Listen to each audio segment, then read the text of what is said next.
আল্লাহুম্মা সাল্লি আলা মুহাম্মদ ওয়া আলা আলি মুহাম্মদ। বিসমিল্লাহির রহমানির রহিম। নাহমাদুহুম ওয়া নুসাল্লি আলা রাসূলিহিল কারীম। আল্লাহ নামে আরম্ভ করছি, যিনি পরম করুণাময়, অতি দয়ালু। অসংখ্য দরুদ সালাত সালাম বর্ষিত হোক নূর নবী হুজুর পাক সাল্লাল্লাহু আলাইহি ওয়াসাল্লাম ও তার পবিত্র আহলে বায়েত পরিবার আলাইসালামদের কদমে এবং মকবুল সাহাবায়ে কেরাম ও আউলিয়ায়ে কেরামদের প্রতি। 12 ইমামের প্রথম ইমাম মাওলা আলী আলাইসালাম, সর্বশেষ ইমাম আল মাহদি আলাইসালাম। মুসলিম তার সহিহ হাতে নিম্নলিখিতভাবে হাদিসটি উল্লেখ করেছেন। আল্লাহর রসুল সাল্লাল্লাহু আলাইহি ওয়াসাল্লাম বলেছেন, দিন ইসলাম ধ্বংস হবে না কিয়ামত পর্যন্ত, অথবা 12 জন খলিফার আগমন পর্যন্ত। তাদের মধ্যে সর্বপ্রথম ইমাম হচ্ছেন আলী বিন আবি তালিব, অতঃপর হাসান, তারপর হুসাইন, তারপর আলী ইবনে হুসাইন। তাদের সর্বশেষ হচ্ছেন আল মাহদি। সহিহ মুসলিম খণ্ড 6 পৃষ্ঠা 3-4। ইয়ানাবিউল মাওয়াদ্দাহ আ সুলাইমান খণ্ড 1 পৃষ্ঠা 349, খণ্ড 2 পৃষ্ঠা 316, খণ্ড 3 পৃষ্ঠা 207-291। তিরমিজি খণ্ড 3 পৃষ্ঠা 342। রাসূলুল্লাহ সাল্লাল্লাহু আলাইহি ওয়াসাল্লাম বলেছেন, ইসলাম প্রিয়পাত্র হবে না যতক্ষণ না পর্যন্ত 12 জন খলিফা বা ইমাম অতিবাহিত হবে। সহিহ বুখারী খণ্ড 6 পৃষ্ঠা 3। আল্লাহ 12 জন ইমামদের ডেকেছেন এবং তারা তার আনুগত্য করেছে। আবু জাফর মোহাম্মদ ইবনে জারির আত-তাবারি ওবিল মুফাদল থেকে বর্ণনা করেছেন, আলী ইবনে হুসাইন আল মানকারি আল কৌফি থেকে, আহমদ বিন জাইদ আল দাহান থেকে, মুখওয়াহ বা মুখল ইবনে ইব্রাহিম থেকে, রুস্তম বিন আবদুল্লাহ বিন খালিদ আল মাকজুমি সুলাইমান থেকে, আল আমেশ মোহাম্মদ ইবনে খালাফ আল তায়েরি জাদান থেকে। হজরত সালমান বলেন, রাসূলুল্লাহ সাল্লাল্লাহু আলাইহি ওয়াসাল্লাম আমাকে বলেছেন, আল্লাহ তাদের জন্য 12 জন প্রধান নিয়োগ ছাড়া কোনো নবী বা কোনো রাসূল পাঠাননি। আমি বললাম, হে রাসূলুল্লাহ সাল্লাল্লাহু আলাইহি ওয়াসাল্লাম, আহলুল কিতাব লোকদের কাছ থেকে আমি এটা শিখেছি। রাসূলুল্লাহ সাল্লাল্লাহু আলাইহি ওয়াসাল্লাম আমাকে জিজ্ঞাসা করলেন, হে সালমান, তোমরা কি জানো আমার পরে জাতির 12 জন প্রধান হিসাবে আল্লাহ কাকে মনোনীত করেছেন?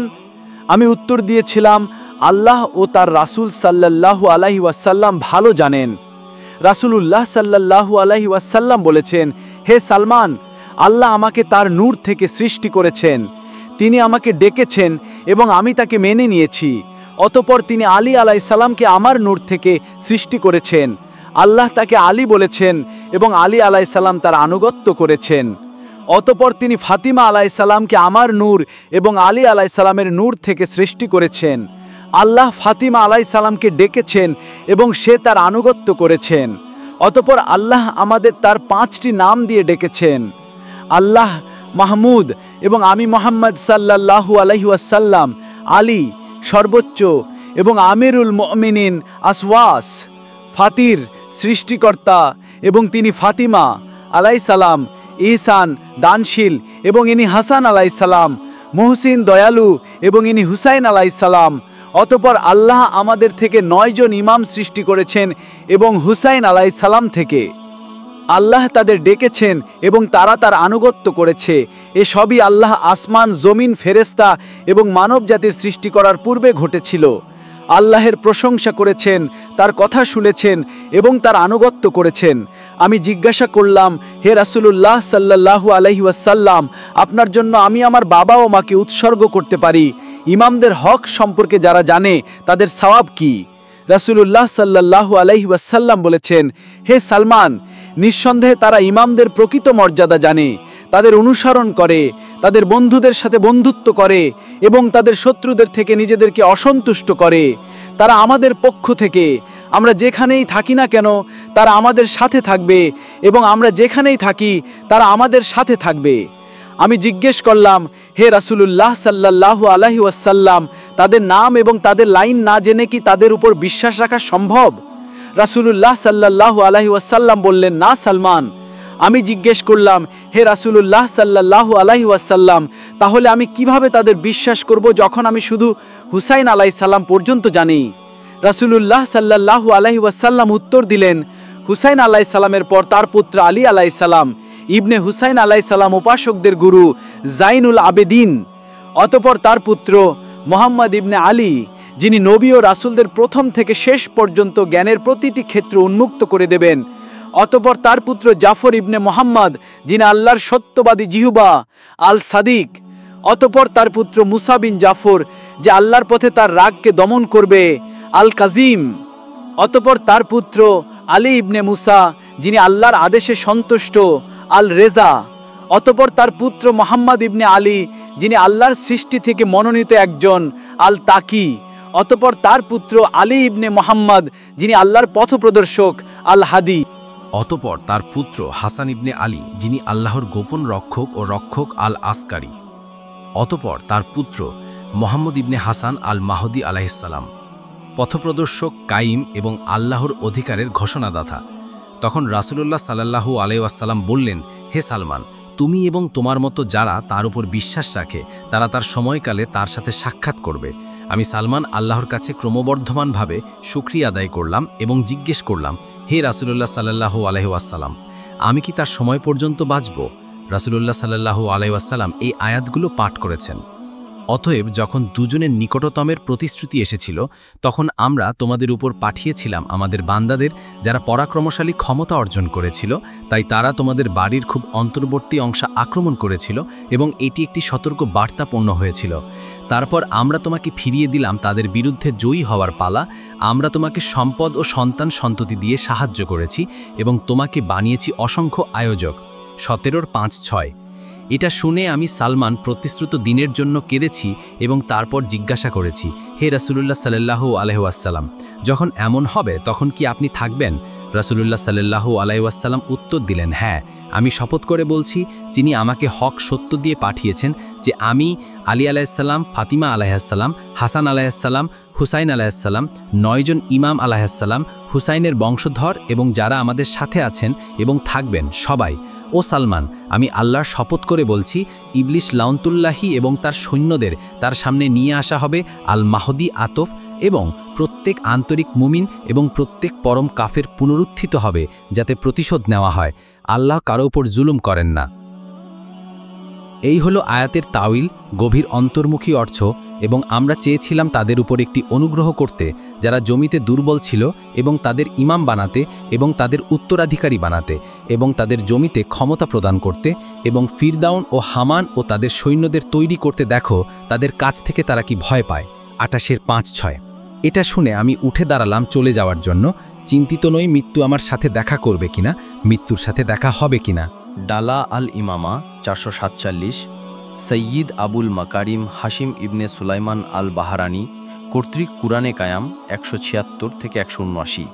যারা 12 ইমামের কাছ থেকে দূরে সরে যায় তারা আগুনে পতিত হয়। মোহাম্মদ ইবনে হাসান ইবনে মাইমুন বলেন, একবার ইমাম আসকারি আলাইহিসসালামের নিকট আমার অভাব অভিযোগের কথা জানিয়ে অনুযোগ করে চিঠি লিখলাম। অতপর মনে মনে বললাম, ইমাম সাদিক আলাইহিসসালাম তো বলেছেন, সম্পদশালী অবস্থায় অন্যদের সাথে থাকার চেয়ে অভাবী হয়ে আমাদের সাথে থাকা উত্তম। ঠিক তেমন আমাদের শত্রুদের সাথে থেকে বেঁচে থাকার চেয়ে আমাদের সাথে থেকে মৃত্যুবরণ করাও শ্রেয়। জবাবে ইমাম আলাইহিসসালাম লিখেন, আল্লাহর অলি ও আমাদের অনুসারীরা যখন অনেক বেশি গুনাহ করে ফেলে, তখন আল্লাহ তাআলা তাদেরকে অভাব অনটন দিয়ে সে উসিলায় গুনাহ ও ভুল ত্রুটিসমূহ ক্ষমা করে দেন, এবং অধিকাংশ গুনাহ এইভাবে মাফ হয়ে যায়। যেমনটি তুমি নিজেই বলেছ, সম্পদশালী অবস্থায় অন্যদের সাথে থাকার চেয়ে অভাবী হয়ে আমাদের সাথে থাকা উত্তম। ঠিক তেমন আমাদের শত্রুদের সাথে থেকে বেঁচে থাকার চেয়ে আমাদের সাথে থেকে মৃত্যুবরণ করাও শ্রেয়। যারা আমাদের কাছে জ্ঞান কামনা করে আমরা তাদেরকে জ্ঞান দিয়ে থাকি, এবং আমাদেরকে যারা আঁকড়ে ধরে আমরা তাদেরকে পাহারা দিয়ে রাখি। যারা আমাদেরকে ভালোবাসে তারা আমাদের কাছে গর্বিত, এবং যারা আমাদের কাছ থেকে দূরে সরে যায় তারা আগুনে পতিত হয়। কাশফুল গুম্মা, তাবরিজ, ছাপা 3য় খণ্ড, পৃষ্ঠা 300, সূরা বুরুজের শপথ। রাসূলুল্লাহ সাল্লাল্লাহু আলাইহি ওয়াসাল্লাম ও 12 ইমামের নামে কসম মজবুত দুর্গবিশিষ্ট আকাশের। বুরুজ 01। রাসূলুল্লাহ সাল্লাল্লাহু আলাইহি ওয়াসাল্লাম বলেছেন, আসমান দ্বারা আমি এবং উহার মিনার দ্বারা আমার বংশের পবিত্র ইমামগণকে বুঝানো হয়েছে। তাদের প্রথম হলো আলী ইবনে আবি তালিব আর শেষ মোহাম্মদ আল মাহাদি আলাইহিস সালাম। তারা 12 জন ইমাম। অন্য এক বর্ণনায় রাসূলুল্লাহ সাল্লাল্লাহু আলাইহি ওয়াসাল্লাম বলেছেন, আমার পর আমার স্থলাভিষিক্ত 12 জন ইমাম হবেন। তাদের প্রথম হবে আলী আলাইহিস সালাম এবং তার শেষ ইমাম হবে মোহাম্মদ আল মাহাদি আলাইহিস সালাম, যারা আমার উত্তরসূরি ও স্থলাভিষিক্ত। অন্য এক বর্ণনায় আছে যে আলী আলাইহিস সালাম হতে আমার 2 নয়ন সমতুল্য, যারা জান্নাতবাসীদের সর্দার হবেন। তারা হলো ইমাম হাসান ও ইমাম হোসাইন, এবং হোসাইনের সন্তান হতে 9 জন ইমাম হবেন। তাদের আনুগত্য আমার আনুগত্য এবং তাদের বিরোধিতা আমার বিরোধিতা। তাদের হতে নবম ইমাম কায়েম হবেন মোহাম্মদ আল মাহাদি আলাইহিস সালাম। ইয়া নবিউল মুয়াদ্দাহ, পৃষ্ঠা 43, 430, শাওয়াহিদুত তানজিল, খণ্ড 1, পৃষ্ঠা 455, মেহুদি, পৃষ্ঠা 273, ইবনে শাহার আশুব, খণ্ড 2, পৃষ্ঠা 284, আনিসুল মুয়াহিদ্দিন, পৃষ্ঠা 193, মুসনাদে হাম্বল, খণ্ড 5, পৃষ্ঠা 90-92, হুলিয়াতুল আউলিয়া, খণ্ড 4, পৃষ্ঠা 333, কঞ্জুল উম্মাল, খণ্ড 6, পৃষ্ঠা 201, মাজমাউদ জাওয়াইদ, খণ্ড 5, পৃষ্ঠা 191, ফাজাইলুন খামসা, খণ্ড 2, পৃষ্ঠা 23। ভিডিওটি এখানেই শেষ করছি। আল্লাহ হাফিজ, ফি আমানিল্লাহ।